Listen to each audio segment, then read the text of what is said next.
Manulife unveiled a new expansion strategy. The Canadian insurance and investing giant is launching the Manulife Longevity Institute, which will provide research and an investment platform backed by a $350 million commitment through 2030. The company is also expanding its footprint in India through a partnership with Mahindra & Mahindra to enter the Indian insurance market. Let's hear more from this from Phil Witherington. He is the president and CEO of Manulife Financial Corporation. Phil, thank you very much for joining us today. Well, thank you, Roger. It's great to be here. You've got a busy schedule. Let's talk first about India, the expansion there. What has you eyeing India and this new agreement you've come to? Well, Roger, this is incredibly exciting. Manulife, as part of our refresh strategy that we have launched just 2 days ago, we have expressed our intention to enter the India insurance market with a partner, Mahindra of India. They are a well-known, well-established, very strongly branded conglomerate in India.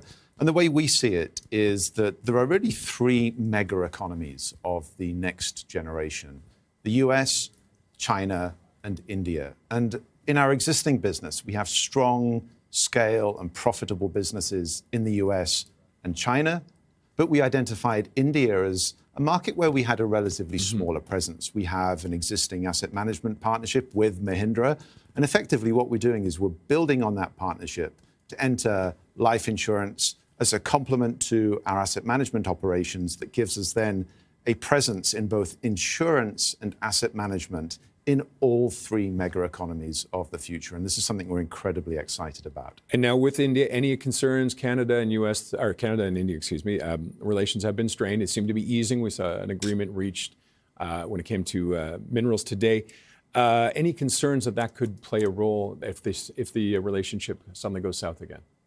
Well, I think it's fantastic that great Canadian companies, and I do consider Manulife to be a true Canadian institution, a national champion. I think it's great that we can be outwards looking, international in our expansion, and that provides many sources of growth opportunity. And that's great for Canadians. It creates jobs here in Canada.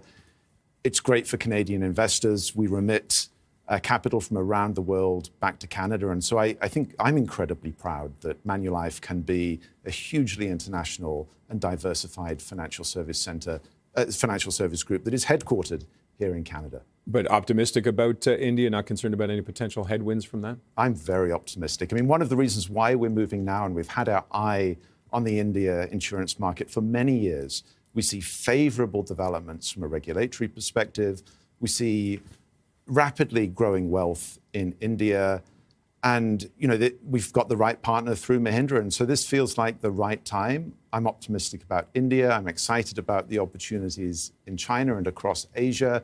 And I'm also optimistic about the opportunities here in our home market of Canada and the US. We have a great footprint around the world. All right, let's talk about Asia. I think 26%, was that how much? 29% core earnings growth. Yeah. What fueled that in Asia? Well, in recent years, we've seen tremendous growth from our Asia markets. And, if I just look over the past couple of years, the value of new insurance sales, we use a metric called new business contractual service margin. It's a measure of the value that we get from new sales. That's been growing in excess of 30%. And so it's absolutely logical that earnings follow through. And we're seeing earnings growth this quarter of 29% year on year. And year to date in Asia, we've seen strong double-digit growth in 2025, and that follows strong double-digit growth in 2024 as well.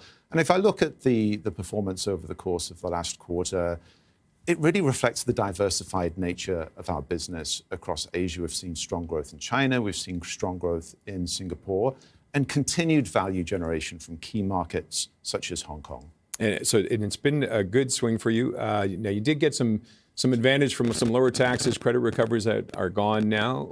How will that have an impact? Yeah, there were some favorable items that moved in our favor in the third quarter, but even when we strip those items out, it's a very strong quarter. So when I think about the quarterly results, it's been yet another quarter for Manulife of strong operating and financial results. And I think that is underpinned by the robust sales and growth in assets under management in our wealth and asset management business. And it really gives me a great deal of confidence in the future. And I think that really speaks to why this is the right time for us to unveil our refreshed strategy that sets Manulife up not just for the short term, not just to deliver on our near-term targets that we remain confident in delivering, but actually set Manulife up for the next 10 years and beyond. And that's been the lens that our organization has applied in refreshing our strategy. And let's talk, one of the other ones you're bringing in, longevity, the longevity program. Touch a little bit on that and explain that. Right, so the Longevity Institute, this is a 350 million Canadian dollar commitment to advance research, advocacy, and community investment so that we can help people live longer, healthier, and more financially secure lives. And this is something that is very closely connected to our strategy. One of the strategic priorities that we have identified in our strategic refresh is really about empowering our customers to live healthier, longer, and more financially secure lives. And this is totally aligned, but we feel we can have an impact beyond our customers on the broader community. And how does that benefit Manulife?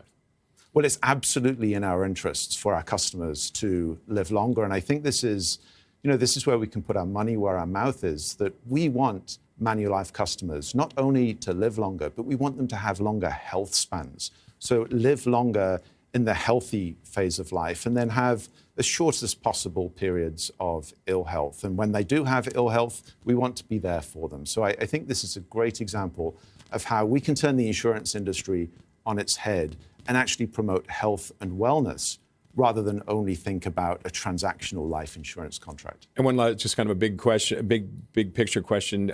We've seen some turmoil in the markets a little bit, concerns about AI evaluation. Where do you see Manulife going through all this over the next few months?